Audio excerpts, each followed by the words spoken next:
America आणि Iran यांच्यामध्ये मागच्या 39 दिवसांपासून जे युद्ध चालू होतं ते अखेर एक शस्त्रसंधी झाल्यामुळे आता सध्या थांबले. मग यामध्ये साहजिकच प्रश्न असा उपस्थित होतो की यामध्ये युद्ध जिंकलं कोणी, हरलं कोणी. तुर्तास थोड्या काळासाठी आपण इस्रायलला बाजूला ठेवू, कारण इस्रायलला अजून देखील हे युद्ध चालू ठेवायचं होतं. इस्रायलला कुठेही शस्त्रसंधीसाठी इस्रायल तयार नव्हता. त्यामुळे डोनाल्ड ट्रम्प की इराण दोघांच्या पैकी जास्त फ्रस्ट्रेटेड कोण दिसत होतं, कुणाला हे युद्ध संपवायचं होतं, कुणाला शस्त्रसंधी हवी होती, या सगळ्या गोष्टी बघितल्या तर आपल्याला सुरुवातीपासूनच लक्षात आलेलं होतं की डोनाल्ड ट्रम्प भलेही विजय झालाय किंवा आम्ही जिंकलोय, आमचे सगळे अचिव्हमेंट्स आम्ही केलेले आहेत, हे सगळं जरी सांगत असले तरी कुठंतरी डोनाल्ड ट्रम्प हे फ्रस्ट्रेटेड दिसत होते. त्यांना हे युद्ध संपवण्याची घाई लागलेली होती. सुरुवातीला त्यांनी 4 आठवड्याची मुदत दिली, नंतर त्याने आणखी 2-3 आठवडे सांगितले. म्हणजे थोडक्यात टाइम लाईन ही डोनाल्ड ट्रम्प यांच्या समोर होती, इराण समोर नव्हती.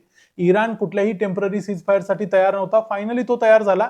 त्याच्यासाठीही काही कारणं असतील. असं नाही की इराण अजिबातच घाबरला नाही किंवा इराण अगदीच ताठ होता, असं नाही. इराणनं देखील थोड्याफार प्रमाणात माघार घेतली, पण जास्त माघार जर कुणी घेतली या प्रश्नाचं उत्तर शोधायचं असेल तर ते आहे डोनाल्ड ट्रम्प.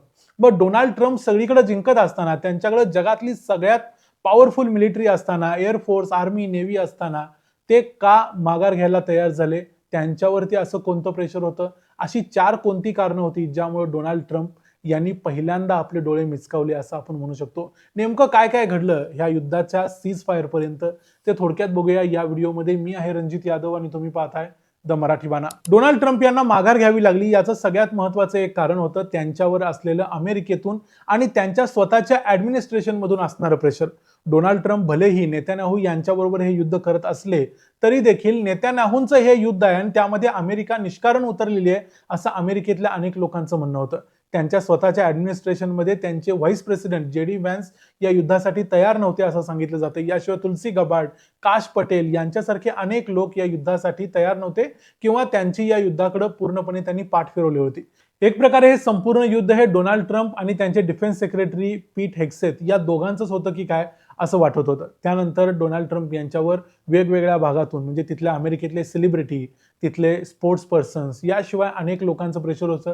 याच्याशिवाय अमेरिकन मिलिटरीमध्ये, त्यांच्या आर्मीमध्ये अनेक लोकांची या युद्धाला तयारी नव्हती.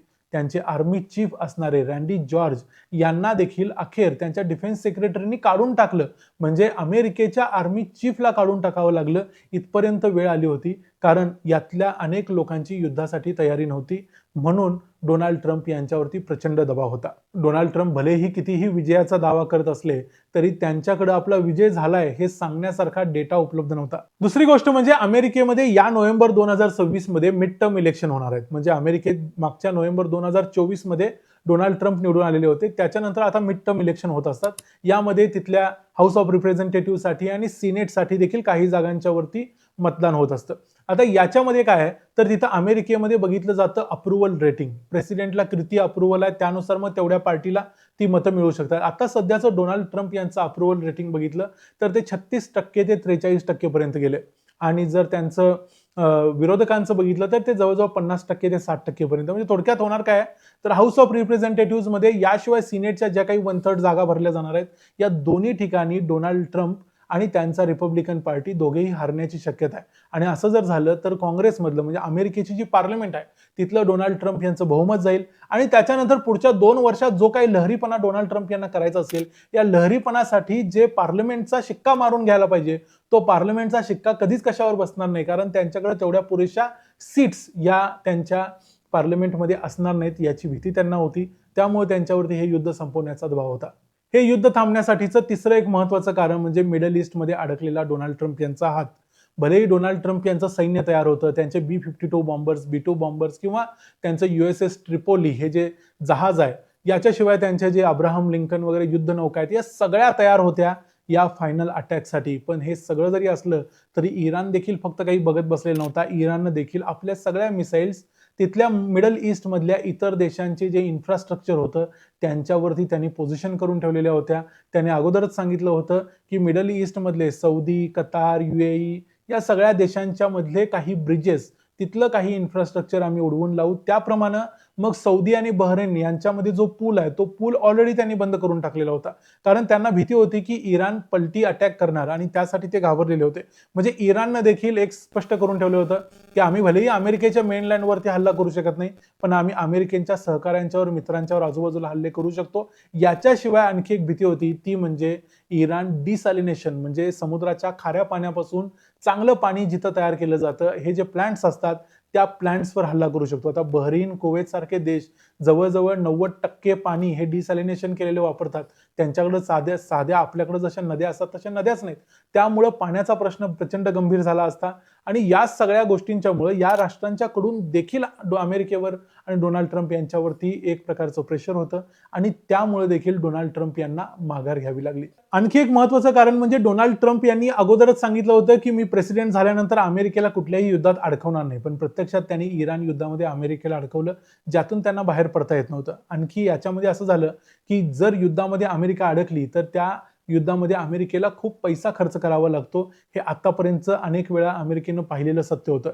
यावेळी देखील तीच गोष्ट होत होती. रोजच्या रोज अमेरिकेला 500 मिलियन ते 900 मिलियन डॉलर्सच्या दरम्यान खर्च करावा लागत होता. आतापर्यंत म्हणजे 40 दिवसामध्ये म्हटलं तरी जवळजवळ 40 बिलियन डॉलर्स पर्यंत खर्च अमेरिकेला करावा लागलाय. याचा एकूण जर भारतीय रुपयांमध्ये काढलं तर जवळजवळ होतात 3,60,000 कोटी रुपये अमेरिकेनं फक्त बर्बाद केले इराणमधल्या या युद्धावरती. आणि या गोष्टींचा परिणाम मग तिथल्या इन्फ्लेशनवर दिसायला लागतो, तिथल्या वस्तू महागायला लागतात. या सगळ्या गोष्टी अमेरिकेतल्या सामान्य माणसाला देखील भोगाव्या लागायला लागल्या आणि याचा परिणाम मग तिथल्या लोकांच्या एक प्रकारे रागात व्हायला लागला आणि जो मागच्या नो किंग्स प्रोटेस्टमध्ये दिसला, ज्यामध्ये जवळजवळ 80 ते 90 लाख अमेरिकन लोक रस्त्यावर उतरले आणि त्यांनी डोनाल्ड ट्रम्प यांना एक प्रकारे याची जाणीव करून दिली की तुम्ही इथले राजे नाही आहात, तर तुम्हाला आम्ही निवडून दिले आमच्यासाठी काम करण्यासाठी.